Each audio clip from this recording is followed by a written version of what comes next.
পটল তোলা মানে মারা যাওয়া কেন? উচ্ছেতে অসুবিধা নেই, বেগুনে অসুবিধা নেই, মূলো তুলতে পারেন, কুমড়ো তুলতে পারেন, পটল তুললেই বিপত্তি। তো পটলের মতো একটি নিরীহ সবজি যেটিকে গাছ থেকে তুলতেই মৃত্যুর অর্থ বোঝায়, এর পিছনে কি রহস্য আছে এটি নিয়ে আমাকে অনেকেই ভিডিও করতে বলেছিলেন, কিন্তু আমি নিজেই সন্তুষ্ট হতে পারিনি আপনাদের সামনে কি নিয়ে আসব। বিস্তর ঘাঁটাঘাঁটি করতে হলো এই বিষয়টা নিয়ে। এবং প্রথমেই জানিয়ে রাখি, পটল তোলা মানে মৃত্যু নয়। তাহলে কিভাবে এই জিনিসটা চলে এলো? খুব আকর্ষণীয় হবে এই ভিডিও, আশা করছি। প্রথমত বলি, বেশ কিছু তথ্য ইন্টারনেটে এবং কিছু কিছু অভিধানে উপলব্ধ আছে, যেগুলির কোনোটিতেই আমি সন্তুষ্ট হতে পারিনি, আপনাদেরও মনোপুত হবে না। তবু প্রচলিত যে ব্যাখ্যাগুলো আছে সেগুলো আমি বলে যাই। নারীর চোখের সৌন্দর্য বর্ণনা করতে আমরা বলি পটল চেরা চোখ। পটল চেরা চোখ কেন? অনেকেই বলেন যে একটি পটলকে যদি মাঝ বরাবর চিরে দেওয়া হয়, দুভাগে ভাগ করা হয়, তাহলে সেই পটলটির আকার একটি বড় চোখের মতো হয়। এই রকম বড় চোখ হলে সেটি হচ্ছে পটল চেরা চোখ। আমাকে ক্ষমা করবেন, একটি পটলের অর্ধাংশ যদি কোনো নারীর চোখের সৌন্দর্যের মাপকাঠি হয়, তাহলে আমি সুন্দরতার পূজারী নই। আসলে এখানে যে পটল চেরা চোখ বলতে বলা হচ্ছে, পটলের সম্পূর্ণ ভিন্ন অর্থ, সবজির সঙ্গে কোনো সম্পর্ক নেই। চোখের পাতাকে বলা হয় পটল বা অক্ষি পটল। পটল চেরা চোখ মানে এই চোখের যে পাতা সেটা চেরা থাকবে, অর্থাৎ বড় থাকবে, অর্থাৎ যাকে আমরা বলি আয়তনয়ন বা বিশালাক্ষ, স্ত্রীলিঙ্গে বিশালাক্ষী। বড় বড় চোখ, এক কথায় টানা টানা চোখ, এইটি হচ্ছে পটল চেরা চোখ। এখন মরে গেলে চোখের পাতা অনেক সময় উপরে উঠে যায়। অনেকে ব্যাখ্যা দিয়েছেন পটল তোলা বলতে এইটি বোঝায়। যোগেশচন্দ্র বিদ্যানিধি মহাশয় তার অভিধানে এই কথা বলেছেন। তবে আমার এতে আপত্তি আছে। মরে গেলে চোখের পাতা উঠবেই এমন কোনো কথা নয়, বরং খুব কম ক্ষেত্রেই চোখের পাতা উল্টায়, বরং চোখের মণি উপরে উঠে যায়। সুতরাং এই ব্যাখ্যা আমার মনোপুত নয়। এবার আসি দ্বিতীয় ব্যাখ্যায়। দ্বিতীয় ব্যাখ্যা পাবেন ইন্টারনেটে। সেখানে কিছু চাষি ভাইয়েরা পটল চাষের কথা বলেছেন। একটি অদ্ভুত তথ্য সেখানে দেওয়া আছে, এর সত্যতা আমি যাচাই করতে পারিনি। আমার দর্শক বন্ধুরা যদি কারো জানা থাকে বিষয়টি মন্তব্যে বলতে পারেন। একটি পটল গাছের সমস্ত পটল যদি তুলে নেওয়া হয়, তাহলে পটল গাছটি মরে যায়। এখান থেকে পটল তোলা এবং মৃত্যু সমার্থক হয়েছে। আগেই বললাম বিষয়টি আমার জানা নেই। যদি ধরে নিই সমস্ত পটল তুললে পটল গাছটি মরে যাবে, তো পটল গাছটির মৃত্যুর সঙ্গে নিজের মৃত্যু কি করে এক হয়ে যায়? এটা বড্ড জোর করে মেলানো হচ্ছে। এবার বলি তৃতীয় ব্যাখ্যা। সেখানে বলা হচ্ছে আসলে এটা পট তোলা। কেউ মারা গেলে মৃত ব্যক্তির পরিধেয় বস্ত্র অর্থাৎ পট, সেটি তুলে রাখা হয়। এইটি হচ্ছে পটল তোলা। পরিধেয় বস্ত্রকে পটল বলা হয়। পরিচ্ছদ, পটল শব্দের একটি অর্থ হচ্ছে পরিচ্ছদ। কিন্তু এই রকম রীতি আমার মনে হয় না এটা সর্বত্র পালন করা হয়। সবাই এটি জানেন এবং খুব পরিচিত কোনো রীতি এটি নয়। সুতরাং এই ব্যাখ্যাটিও ঠিক মনোমতো হয় না। জোর করে বোঝানোর চেষ্টা করা হয়। এছাড়া একটি অত্যন্ত আকর্ষণীয় তথ্য আমি জোগাড় করলাম।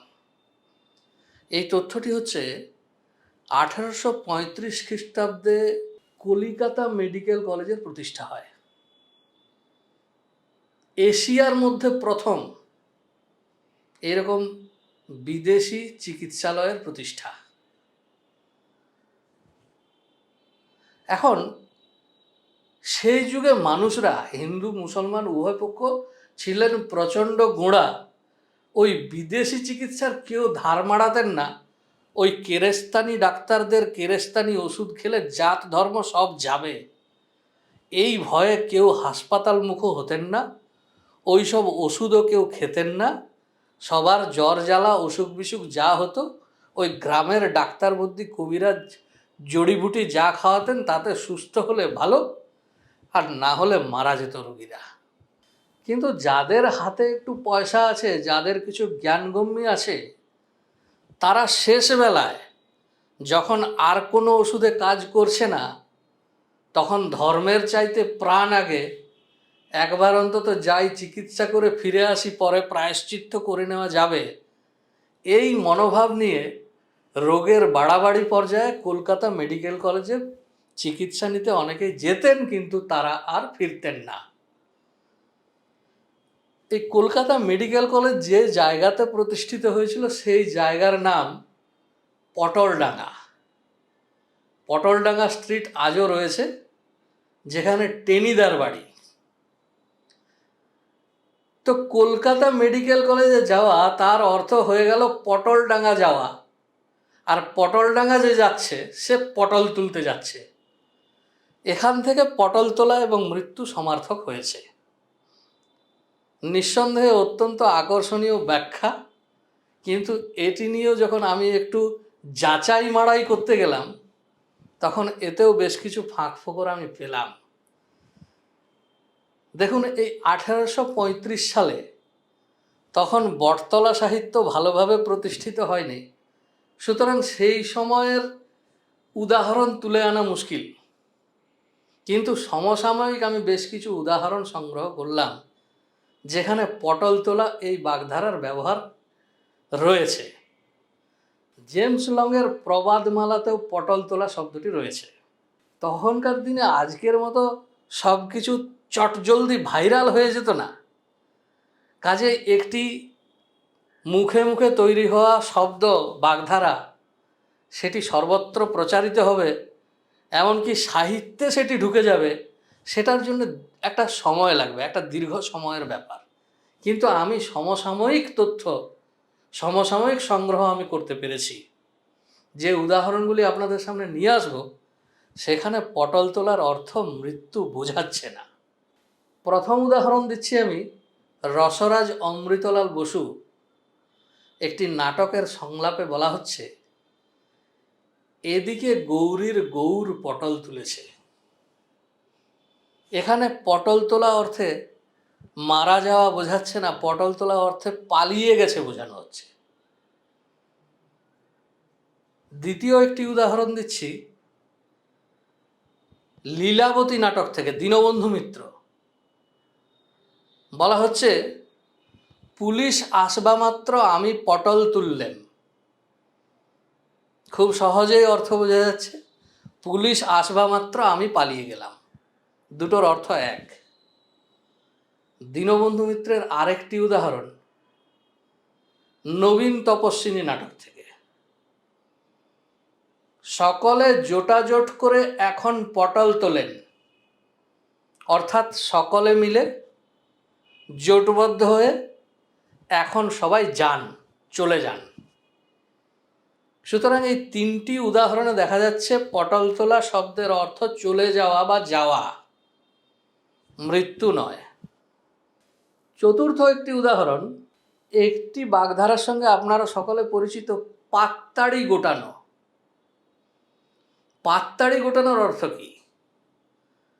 আগেকার দিনে পাঠশালায় যে ছাত্রছাত্রীরা লেখাপড়া শিখতে যেত, তারা হাতের লেখা অনুশীলন করত। তালপাতার সেই ছোট ছোট করে কাটা হতো, সেগুলি খাগের কলমে করে লেখা অভ্যাস করতে হতো। এইগুলি সুন্দর গোছা করে আনা হতো। এইগুলিকে বলা হতো পাততাড়ি, অর্থাৎ পাতার তাড়ি। বিদ্যালয় যখন ছুটি হতো তখন সকল ছাত্রছাত্রীরা পাততাড়ি আগে গোটাতো। অর্থাৎ পাততাড়ি গোটানো মানে ছুটি হওয়া। এখান থেকে পাততাড়ি গোটানোর অর্থ হয়েছে পালিয়ে যাওয়া। নবীন তপস্বিনীতে যে সংলাপটি বললাম, সকলে জোটাজোট করে এখন পটল তোলেন, এখানে একেবারে খাপে খাপ মিলে যাবে যদি বলি সকলে জোটাজোট করে এখন পাততাড়ি গোটান। এই পটল তোলা আর পাততাড়ি গোটানো এই দুটো হচ্ছে সমার্থক, অন্তত প্রায় সমার্থক। পটল শব্দের অনেক অর্থ হয়। পটল বলতে বাড়ির ছাদ বোঝায়, পটল বলতে বাক্স বোঝায়। আমরা বাক্স প্যাঁটরা বলি, এই প্যাঁটরা শব্দটা পটল থেকে এসেছে। নব জলধর পটল মানে নতুন মেঘপুঞ্জ। এখানে পটল শব্দের অর্থ পুঞ্জ বা গুচ্ছ। এই গুচ্ছ এখান থেকে পরিচ্ছেদ বা আগেকার দিনের যে পুঁথি হতো সেই পুঁথির পাতাগুচ্ছ বোঝাতো। এবং আগেকার দিনে যে পুঁথি পাঠ হতো, বিভিন্ন ধর্মগ্রন্থ ইত্যাদি পাঠ হতো, যিনি পুঁথি পাঠক বা কথক ঠাকুর থাকতেন, পড়া হয়ে গেলে তিনি পটল তুলতেন, অর্থাৎ তার পুঁথি গুটিয়ে রাখতেন, যেমনভাবে পাততাড়ি গোটানো হয়। এটি পটল তোলা নামে পরিচিত ছিল। অর্থাৎ পটল তোলা মানে পড়া হয়ে গেছে, আজকের মতো আসর শেষ। এখান থেকে পটল তোলা শব্দের অর্থ ক্রমশ হয়েছে বিদায় বা চলে যাওয়া। প্যারীমোহন কবিরত্ন তিনিও ওই ঊনবিংশ শতাব্দীর মধ্যভাগে ছিলেন, অতি অল্প আয়ু নিয়ে এসেছিলেন, বেশ কিছু গান রচনা করে গেছেন। তার একটি গানে পাচ্ছি, একদিন ভবে পটল তুলতে হবে। দেখুন, ভবে পটল তুলতে হবে এখানেও কিন্তু সরাসরি মরে যাওয়া বোঝাচ্ছে না, বিদায় নেওয়ার কথা বোঝাচ্ছে। একদিন ভবে অর্থাৎ পৃথিবী থেকে বিদায় নিতে হবে, কিন্তু পৃথিবী থেকে বিদায় নেওয়া মানে মৃত্যু। এইভাবে পটল তোলা শব্দের অর্থের ধীরে ধীরে পরিবর্তন হয়। পটল তোলার আদি অর্থ হচ্ছে চলে যাওয়া, বিদায়। ক্রমশ এর অর্থ পরিবর্তিত হয়ে আজকে পটল তোলা মানে মৃত্যু। এবং মানুষজন এই বাগধারা নিয়ে যখন অনুসন্ধান করছেন, তখন পটল নামে নিরীহ সবজিটিকে নিয়ে টানাটানি করছেন। এই ছিল পটল তোলার সমগ্র কাহিনী। আশা করি ভিডিও ভালো লেগেছে। দেখা হবে আবার পরের ভিডিওতে।